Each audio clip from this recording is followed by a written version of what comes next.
वो अपने षड्यंत्र को सच्चाई का जामा पहना देता है, मेरे सच को भी अपने झूठ से दबा देता है। उसकी बातों पर यकीन न करता तो क्या करता, उसकी बातों पर यकीन न करता तो क्या करता। वो अपनी आंखों से मगरमच्छ के आंसू निकाल लेता है, वो अपनी आंखों से मगरमच्छ के आंसू निकाल लेता है। दोस्तों, संसद में एक आवाज गूंजी, एक सच्चे बहादुर और बेबाक आवाज। इमरान प्रतापगढ़ी ने कहा, ये वक्फ बोर्ड बिल मुसलमानों के साथ एक धोखा है। ये बिल इस देश में नफरत की चिंगारी को फिर से हवा देगा। ये हमसे हमारे बुजुर्गों की जमीन का सबूत मांगेगा, हमसे हमारी मस्जिदों का, हमारी कब्रों का सबूत मांगेगा। आज सवाल उठ रहे हैं उन धरोहर पर जो सदियों से हमारी पहचान है। जब अंग्रेजों ने कोलकाता पर कब्जा किया और दिल्ली को राजधानी बनाने की योजना बनी तो मुसलमानों की जमीनें जबरदस्ती छीने जाने लगी। मुसलमानों ने तब भी अपने हक की लड़ाई लड़ी और ये बात अंग्रेज हुकूमत तक जा पहुंची। ब्रिटिश गवर्नमेंट का फैसला क्या था? मुसलमानों के धर्म स्थलों को नहीं छेड़ा जाएगा, जैसे हैं वैसा ही रहेगा। लेकिन आज वही पुरानी साजिश फिर से लौट आई है। आज फिर हमारे वजूद, हमारे इतिहास और हमारी इबादत गाहों पर सवाल खड़े किए जा रहे हैं। ये सिर्फ एक बिल नहीं, ये हमारी तहजीब पर हमला है। क्या अब हमें अपने बुजुर्गों की कब्रों का भी सबूत देना होगा? क्या हमारी मस्जिदों की ईंटों को फिर से गिनवाया जाएगा? सवाल सिर्फ मुसलमानों का नहीं, सवाल इंसाफ का है, हक का है, आदेश की एकता का है और संविधान का है। अब वक्त है कि हम सब एक होकर अपने हक के लिए आवाज बुलंद करें। न डरेंगे, न झुकेंगे, सच्चाई के लिए लड़ते रहेंगे। संसद में दहाड़ मारते इमरान प्रतापगढ़ी। आप देख रहे हैं मलिक सिद्दीकी यूपी 25 चैनल। हमारे चैनल को लाइक और सब्सक्राइब करना ना भूलें। जय हिंद, जय भारत। आइए सुनवाते हैं इमरान प्रतापगढ़ी को। हम ही को कातिल कहेगी दुनिया, हमारा ही कत्लेआम होगा। हम ही कुएं खोदते फिरेंगे, हम ही पे पानी हराम होगा। सभापति महोदय, सन 1947 में दिल्ली की जामा मस्जिद की तारीखी सीढ़ियों पर खड़े होकर के भारत रत्न मौलाना अबुल कलाम आजाद साहब ने कहा था कि मुसलमानों कहां जा रहे हो, यह है तुम्हारा मुल्क, यहां तुम्हारे आबाओ अजदाद की कब्रें हैं। उस वक्त मौलाना आजाद की ये सदाएं सुन करके लोगों ने अपने सरों की गठरियां उतार करके रख दी थी। आज उसी दिल्ली में मौजूद देश की संसद में एक बिल आया है जो हमसे उसी जामा मस्जिद की सीढ़ियों के सबूत मांगेगा, जो उन्हीं सीढ़ियों के पास अपनी कब्र में सोए हुए मौलाना आजाद को फिर से कब्र से सदा देनी पड़ेगी कि ये जो कब्र है वो मेरी कब्र है, ये किसी सरकार की जागीर नहीं है। सभापति महोदय, मैं जहां खड़ा हूं इसी संसद भवन के सामने सड़क के उस पार अपनी कब्र में सोए हुए भारत के पूर्व राष्ट्रपति फखरुद्दीन अली अहमद की कब्र है। शायद अब उस कब्र से भी सदाएं आए कि ये कब्र मेरी कब्र है, ये सरकार की जागीर नहीं है। सभापति महोदय, मैं वक्फ कानूनों में किए जा रहे संविधान विरोधी बदलावों के खिलाफ बोलने के लिए खड़ा हुआ हूं। संविधान का आर्टिकल 14 हो, 29 हो, 30 हो, चीख चीख कर कहता है कि देश में सब बराबर के हकदार हैं। आर्टिकल 26 कहता है कि सबको अपने अपने मजहबी कामों के लिए मंदिर, मस्जिद, गिरजाघर, गुरुद्वारों का निर्माण करने का हक है और उसका रखरखाव का भी हक है। लेकिन डॉक्टर बाबा साहब अंबेडकर के संविधान को हर दिन कुचलने वाली ये सरकार देश के मुसलमानों से नफरत में इतनी अंधी हो गई है कि खुलेआम देश की संसद में देश सरकार के माइनॉरिटी मिनिस्टर साहब और होम मिनिस्टर साहब झूठ बोलते हैं और देश को गुमराह करते हैं, झूठ शब्द असत्य बोलते हैं। सरकार ने इस बिल का नाम उम्मीद रखा है।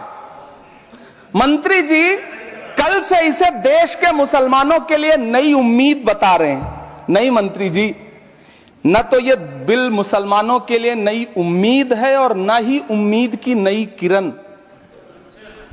सभापति महोदय, भाजपा ने पूरे देश में वक्फ के नाम पर कई सारे झूठ फैलाए हैं। आइए आज उनकी सच्चाई पर बात करते हैं। वक्फ ट्रिब्यूनल को ऐसे बताया जाता है जैसे वक्फ ट्रिब्यूनल कोई मजहबी खाप पंचायत हो।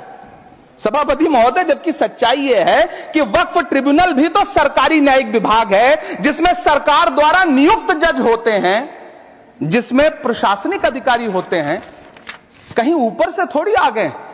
सभापति महोदय, देश के गृह मंत्री जी ने इसी सदन में कहा कि वक्फ ट्रिब्यूनल के फैसले के खिलाफ कोई कोर्ट नहीं जा सकता, जबकि सच यह है कि वक्फ एक्ट 1995 की धारा 83(9) के तहत हाई कोर्ट वक्फ ट्रिब्यूनल के फैसले की न सिर्फ समीक्षा कर सकता है बल्कि उसे बदल भी सकता है। सच तो यह है कि वक्फ बोर्ड खुद अपनी जमीनों के लिए कई सारी कोर्ट में मुकदमे लड़ रहा है। सभापति महोदय, दिल्ली की जिन 123 संपत्तियों को लेकर कल माइनॉरिटी मिनिस्टर, होम मिनिस्टर साहब और अभी आदरणीय नेता सदन बात कर रहे थे, आइए उनकी सच्चाइयों पे भी बात करते हैं। 1911 में जब अंग्रेजी हुकूमत ने कोलकाता के बजाय दिल्ली को राजधानी बनाने का फैसला किया, तो रायसीना हिल्स के चारों तरफ जो मुसलमानों की ढेर सारी जमीनें थी उनको एक्वायर किया गया और लुटियन को इसकी तामीर की जिम्मेदारी सौंपी गई। सेंट्रल विस्टा की तरह लुटियन जोन का मेगा प्लान तैयार हुआ, लेकिन उस वक्त के मुसलमानों ने उस वक्त की अंग्रेजी हुकूमत से अपनी इबादत गाहों को बचाने के लिए लड़ाई लड़ी। मामला ब्रिटिश गवर्नमेंट तक पहुंचा। तब यह तय हुआ कि वो जो धार्मिक स्थल हैं उन्हें जस का तस रहने दिया जाएगा। इंडिया गेट के बगल वाली मस्जिद हो जाप्तागंज, सुनहरी बाग मस्जिद हो, पार्लियामेंट रोड वाली मस्जिद हो, ऐसी 123 संपत्तियों के मैनेजमेंट के लिए 1913 में मुसलमान वक्फ वैलिडेशन एक्ट बना और उसके बाद एक नया शहर बसाया गया जिसे लुटियंस जोन का नाम दिया गया। फिर 1943-45 के बीच एक और समझौता हुआ आजादी से पहले, उसके तहत काफी सारी वक्फ जायदादों को सुन्नी मजलिस औकाफ बनाकर उसके अंडर किया गया ताकि उसकी देखरेख की जा सके। गृह मंत्री जी 2 दिन से सदन में जो बात कह रहे हैं वो दरअसल 123 संपत्तियां उसी सुन्नी मजलिस औकाफ के तहत आती है। सभापति महोदय, आजाद भारत आजाद हुआ। आजादी के बाद भारत में 1954 में वक्फ एक्ट लागू हुआ, जिसकी धारा 9 के तहत 1964 में केंद्रीय वक्फ काउंसिल का गठन हुआ। दिल्ली की वही 123 प्रॉपर्टीज को 1970 में सर्वे गजट करके गजट नोटिफाई किया गया। इसके निपटारे के लिए पूर्व प्रधानमंत्री इंदिरा जी के द्वारा 1974 में एक बर्नी कमेटी बनाई गई। बर्नी कमेटी ने 1976 में इन 123 संपत्तियों को दिल्ली वक्फ बोर्ड की संपत्ति होने की रिपोर्ट सौंपी। उस रिपोर्ट के आधार पर 1984 में कांग्रेस सरकार ने उन 123 प्रॉपर्टीज को दिल्ली वक्फ बोर्ड को सौंपने का फैसला किया, जिसके खिलाफ विश्व हिंदू परिषद कोर्ट गई। मामला 2011 तक पेंडिंग रहा। फिर 2011 में कोर्ट ने सरकार को आदेशित किया कि इसका निपटारा करो।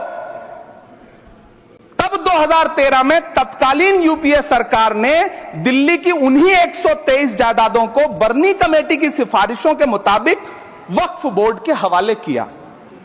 यही वो प्रॉपर्टीज हैं जिनके नाम से गृहमंत्री जी कल से कांग्रेस को कोस रहे हैं। फिर आई 2014 में भाजपा की सरकार, जो तब से इन जमीनों को हड़पने की साजिश कर रही है।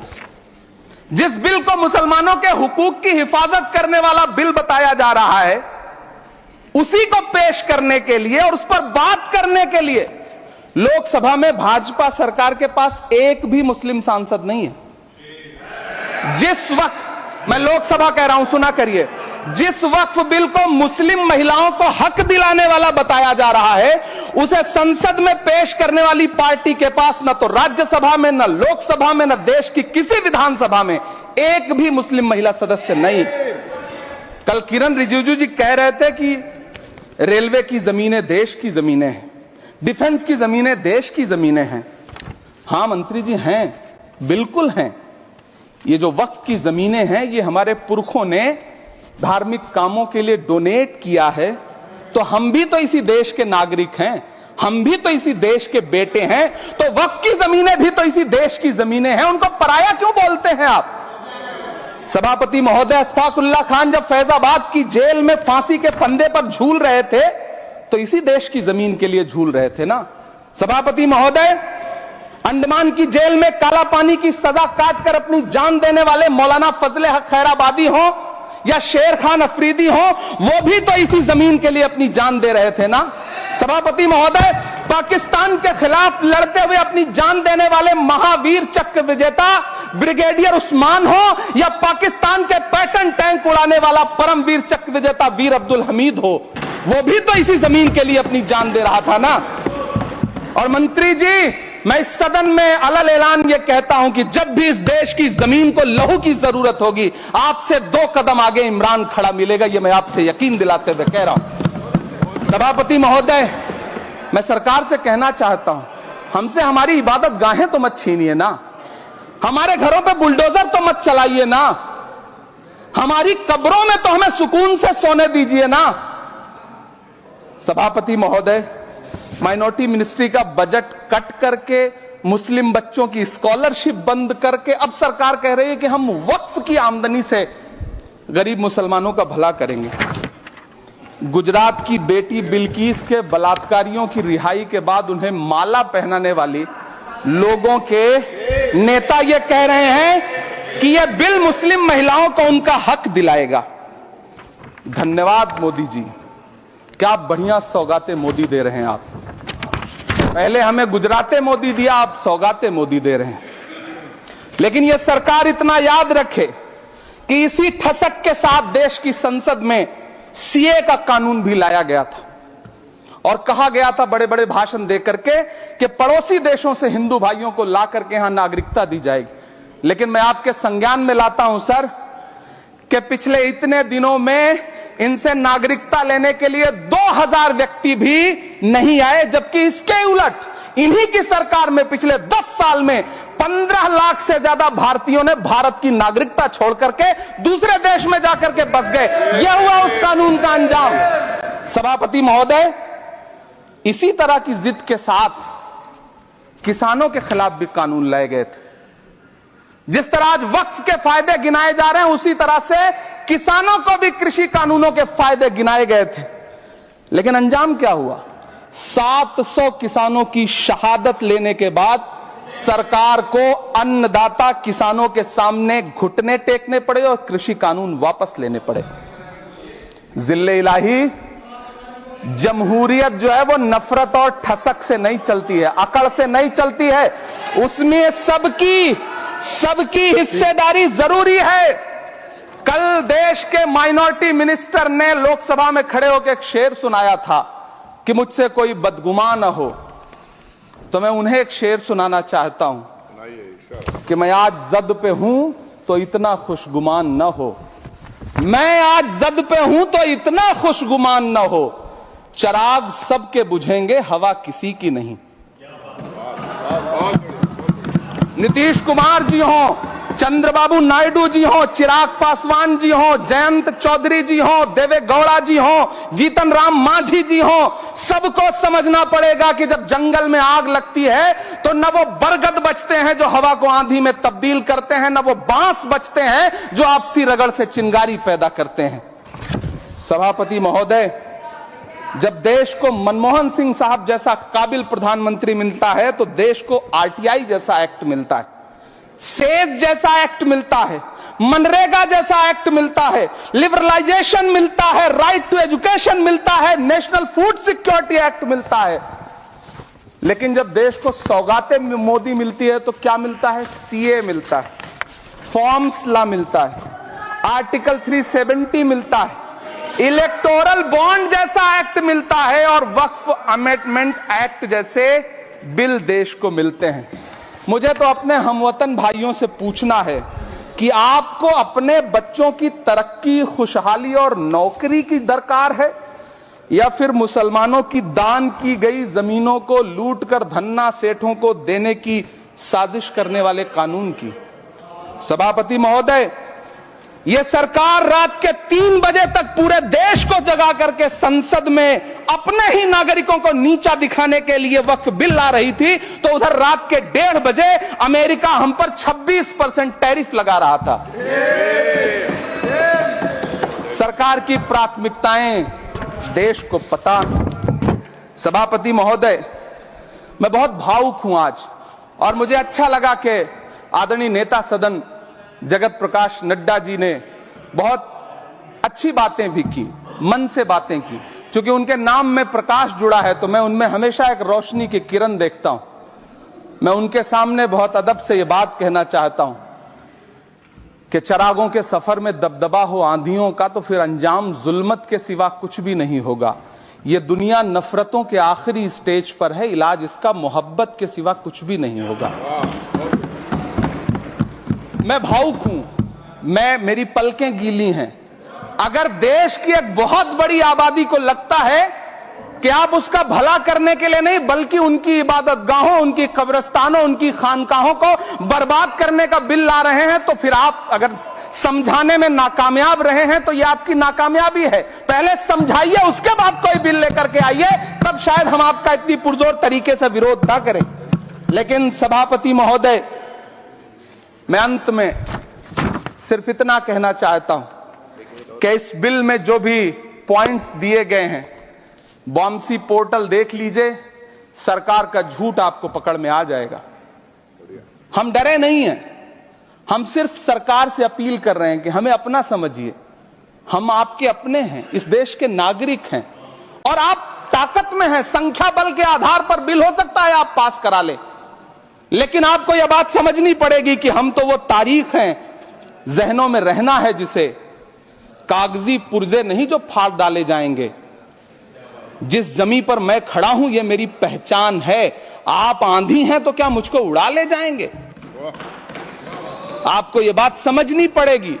आपको अगर इतना विपक्ष की तरफ से पहले जेपीसी में इतने सारे पॉइंट्स आए और उसके बाद कल से लोकसभा में और राज्यसभा में सुझाव आप सुनने को तैयार नहीं है, लोगों की शंका को दूर करने के बारे में आप बिल्कुल सोच नहीं रहे, बस आप कह रहे हैं यह बिल उम्मीद की नई किरण है। नहीं साहब, इसे भले किरण जी लेके आए हैं लेकिन यह उम्मीद की नहीं बल्कि नाउम्मीदी की किरण है। और इस देश की एक बहुत बड़ी आबादी इस बात से खदशे में है, शक में है कि आप सीधे उनकी जमीनों को लूट करके धन्ना सेठों को बेचना चाहते हैं। मेरी अब भी आपसे अपील है कि इस बिल को वापस लीजिए। यह बिल कहीं से आपके अपने नागरिकों के लिए अच्छा नहीं है। यह बिल सिर्फ इस देश के मुसलमानों को नीचा दिखाने का और अपने एक ऐसे मतदाता वर्ग को खुश करने का बिल है जिनको इस बिल के पास हो जाने से कुछ मिलेगा भी नहीं, लेकिन आप एक नैरेटिव देना चाहते हैं, एक मैसेज देना चाहते हैं।